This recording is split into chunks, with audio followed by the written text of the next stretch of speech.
China is big, like really big. By almost every metric, China is one of the largest countries in the world in metrics such as population, GDP, military size, land area. It's a huge country, and as you might expect for a country so big, the cities are fucking massive. These are cities with massive urban landscapes, skyscrapers after skyscrapers, millions and millions of people. All that's true, but not always in the way you might think. Some of China's biggest cities aren't actually as large as they seem. In fact, many of them are way less populated than you'd expect, and why? Well, it's because in China, a city doesn't always mean what you might think it does.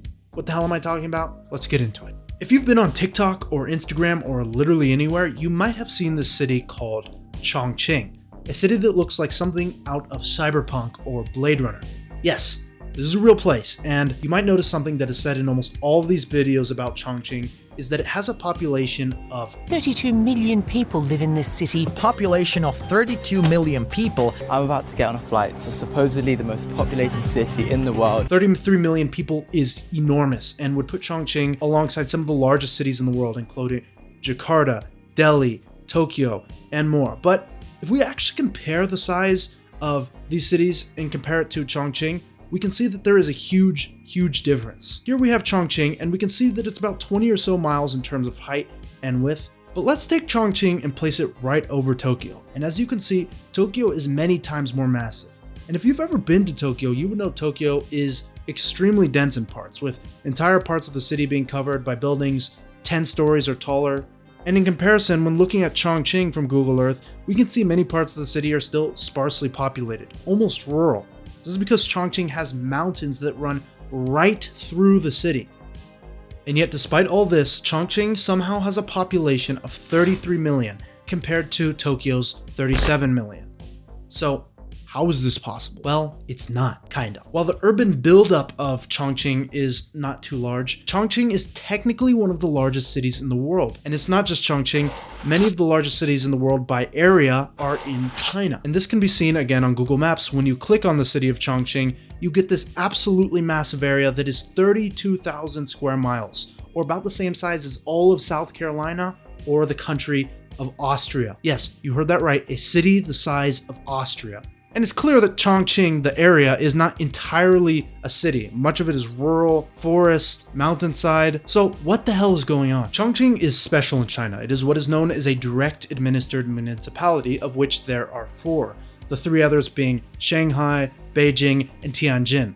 These municipalities are at the same level of provinces in China and are directly administered by the central government, instead of any particular province. So why Chongqing? Why is it a special municipality? Well, the answer is this was largely done by the government to promote growth in Western China back in around 1997, when the city separated from Sichuan province and became its own entity. Yet despite being a state of its own, this entire giant area is considered part of the city of Chongqing. You can kind of compare this to Washington, D.C., which is also not part of any state. However, DC is tiny, only 68 square miles compared to, again, 32,000 square miles for Chongqing. So, another way of visualizing what's going on, imagine that Indianapolis decided to incorporate the entirety of the state of Indiana. Indiana ceases to exist, and now this entire area that was once Indiana becomes one city. All the little towns that were dotted all across the countryside, part of Indianapolis. The suburbs of Chicago on the border of Illinois, also part of Indianapolis. All of Indiana, now Indianapolis. This is kinda what's going on. I know what you're thinking now. What the fuck? You can see how this definition of a city might get a little confusing, right? Chongqing, the city part, is absolutely massive, but not 33 million people massive. This 33 million number also includes millions of rural residents, entirely separate cities that are literally hundreds of miles apart, including many cities along the Yangtze River, which has a lot of people. So when you take all of this area, about the size of Austria, that is technically part of Chongqing, you get 33 million people. But in reality, the urban population of the city is only around 8 to 16 million people. Still big, but not Tokyo big. And like I said earlier, this is not just Chongqing. This is cities across China. All over the country, there are cities that are entirely way too goddamn big. And this can cause these cities to have what seems to be a much higher population than what they actually do have. We can look at other areas like Beijing or Chengdu, which include mountainous areas that are quite obviously not part of the urban city. However, these are not even the worst offenders. Some northern cities like Harbin, which is 20,000 square miles, or Hulunbuir, which according to Wikipedia has 2.5 million people. This seems surprising because if we go on the map, the city appears pretty small. But this 2.5 million people comes from the fact that Hulunbuir is over 100,000 square miles in area, about the size of Colorado or all of South Korea, more than 2 times over. And yes, the USA does this too with cities like Anchorage or Jacksonville, but not to the same level. Jacksonville is the largest city in the continental US and it's only 874 square miles. Yet this is only 1/115th the size of Hulunbuir. And quite frankly, most US cities are undersized, including cities like LA, which only include a portion of the entire metro area. So why is this the case? Why are Chinese cities so damn big? Because it's not all of them, quite frankly. Shanghai is reasonably sized and could be argued that Shanghai maybe should be even bigger. Well, in many countries, a city refers to a strictly urbanized area, but in China, this is not the case. Cities in China refer to an administrative region that includes not only the urban core, but also countryside, surrounding areas, and a bunch else. This means that a city in China can actually be closer to what other countries call a province or maybe a county. Although China also has counties that are usually smaller than the cities, which is even more confusing, but I'll try to explain all of this. To put it plainly, there are essentially 5 different administrative tiers in China. These 5 tiers are province, prefecture, county, township, and village. I'll explain the first 3, not so much the last 2. Let's get into it. Starting with the province level, these are essentially the US equivalent to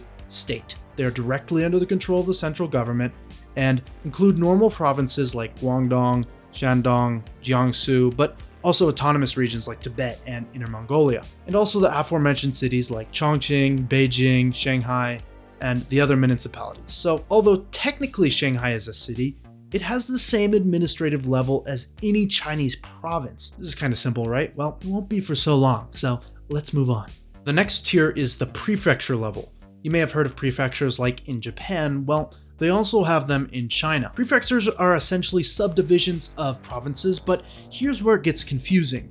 Almost all prefectures in China are classified as cities. Specifically, they are called prefecture-level cities. These are administrative regions that contain not just a single urban center, but also multiple towns, rural areas, and in some cases, even more cities within them. There are just a couple of prefectures in China that are, well, just prefectures and have no city correlated with them, as well as some autonomous prefectures and some areas in Inner Mongolia called leagues. I'm not going to get into that, but almost all prefectures in China are prefectural cities. So in China, a city at the prefecture level is more like an entire metropolitan region, not just the urban core. For example, Changsha is a prefectural city, but the city also includes mountainous areas, rural areas, and entire other cities like the city of Ningxiang, for example. Speaking of the city of Ningxiang, that brings us to the next tier in China, the county level. This is a subdivision of prefectures, of which is already a subdivision of provinces. Counties come in 3 main forms: county-level cities, counties,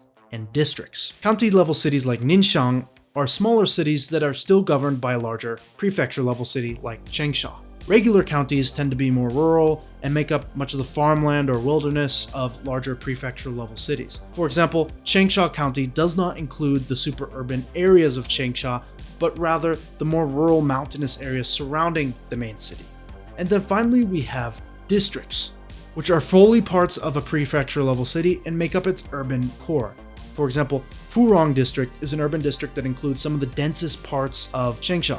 And below the county level, we also have townships and villages, but again, I'm not going to get into it. But now you can see why Chinese cities are so massive, because in China, the definition of a city is completely different from most other countries. A city can be as vast as Chongqing, functioning almost as an entirely different province. It can be a prefecture-level city, which includes not just a dense urban core, but also rural areas and even other cities within it. Or it can be a county-level city, which is a smaller city that exists within a larger prefectural-level city's jurisdiction.